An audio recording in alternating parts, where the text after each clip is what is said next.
ఇప్పుడు శ్రావణ మాసం స్టార్ట్ అయింది కదండి. శ్రావణ మాసంలో మొదటి శ్రావణ మంగళవారం రోజున నేను మంగళగౌరి సెట్ని పెట్టుకొని వాటి పక్కనే మంగళకరమైన వస్తువులని కూడా పెట్టుకొని అమ్మవారికి నేను పూజ చేసుకున్నానండి. ఈరోజు ఒక శ్లోకము, దాని తాత్పర్యము ఒకసారి తెలుసుకుందాం.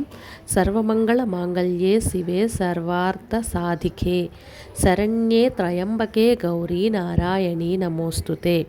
దీని యొక్క తాత్పర్యం ఏమిటంటే, సకల శుభములకు మూలమైనటువంటి పార్వతీమాత, కోరికలను కూడా తీర్చేటువంటి తల్లి, అందరికీ శరణమును ఇచ్చు తల్లి, మూడు కన్నుల కల శివునికి అర్ధాంగి అయినటువంటి గౌరీమాత, నారాయణుని సోదరి అయినటువంటి మీకు నమస్కారములు. దీని తాత్పర్యము ఇది అండి. ఓం శ్రీమాత్రే నమః. సర్వే జన సుఖినో భవంతు.